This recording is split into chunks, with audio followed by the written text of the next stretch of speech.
This channel does not promote any violent, harmful, or illegal activities. All content provided by this channel is meant for an educational purpose only. মালদার রতুয়ায় দুর্ঘটনা সেই খবরের দিকে নজর রাখবো এই মুহূর্তে। মালদার রতুয়ায় বড়সড় দুর্ঘটনা সেই খবরে আমাদের নজর থাকবে। তবে তার আগে আপনাকে জানিয়ে রাখি, প্রায় এক মাস ধরে বিদ্যুৎ বিভ্রাট। মালদার মানিকচকে একসঙ্গে 15 থেকে 20টি গ্রামে বেহাল বিদ্যুৎ পরিষেবা। চরম বিক্ষোভ গ্রামবাসীদের, আপনারা দেখতে পাচ্ছেন সেই ছবি। মানিকচকের চণ্ডীপুর এনায়তপুরে রাস্তা অবরোধ করে আগুন জ্বালিয়ে বিক্ষোভ। পুলিশ অবরোধ তুলতে গেলে পুলিশকে পর্যন্ত তাড়া করা হয়। ভাঙা হলো পুলিশের জিপ, উত্তেজনা চরমে। আপনারা দেখছেন সেই ছবি। মালদার মানিকচকে একসঙ্গে 15 থেকে 20টি গ্রামে বেহাল বিদ্যুৎ পরিষেবা।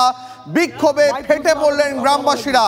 মানিকচক চণ্ডীপুর এনায়তপুরে রাস্তা অবরোধ করে আগুন। পুলিশ অবরোধ তুলতে গেলে পুলিশকেও তারা, ভাঙা হলো পুলিশের জিপ।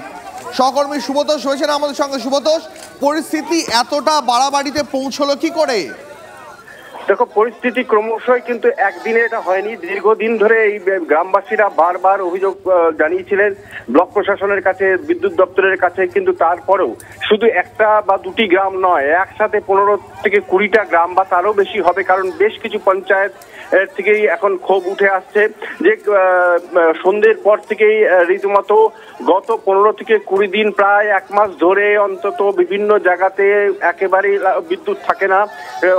সে পরের দিন 10টা 12টা এই সময় কিন্তু আবার আসে, এবং তাতেও শুধু তাই নয় যে ভীষণই লো ভোল্টেজ।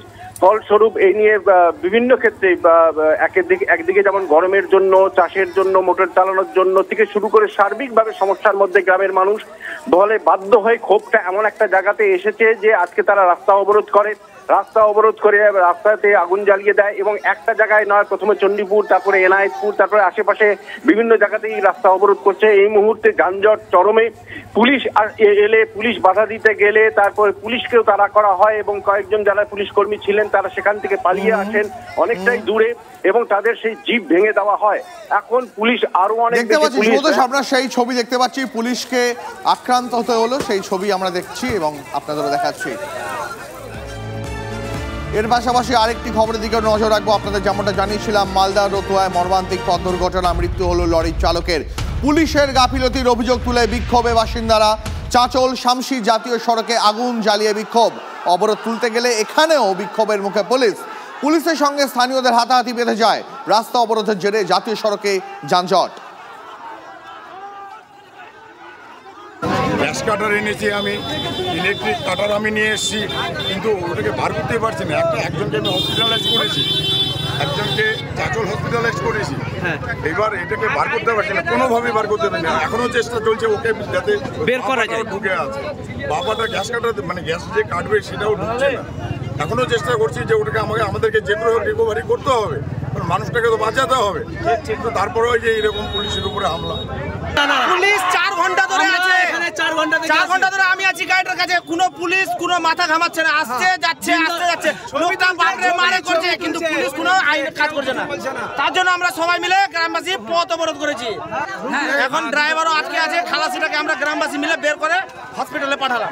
ডাম্পার খারাপ হয়ে গেছিল, খারাপ হওয়ার কারণে রাস্তার মধ্যে দাঁড়িয়েছিল। কিছুক্ষণ নাগাদ একটি ট্রাক স্পিড গতিতে এসে ডাম্পারের সঙ্গে ধাক্কা দেয়, যার কারণে গাড়ির মধ্যে, ট্রাকের মধ্যে একটা ড্রাইভার, একটা খালাসি রয়েছিল। খালাসি মানে তৎক্ষণাৎই একবারে সিরিয়াস অবস্থার মধ্যেই ছিল। ড্রাইভার ছিলেন, তিনি এখন গাড়ির মধ্যে রয়েছেন, তার পাগুলো আটকানো রয়েছে। এসে দেখলাম ড্রাইভারটা চেপে আছে, আর একজন খালাসিটা ওকে হসপিটাল নিয়ে গেছে। আর ড্রাইভারটা এখনও উদ্ধার করার চেষ্টা করছে, এখনও অব্দি আমরা পারিনি। ক্যারিং চলছে, জিসিপি আছে, যথেষ্ট সহযোগিতা করছে লোক, কিন্তু এখনও আমরা উদ্ধার। কোথায়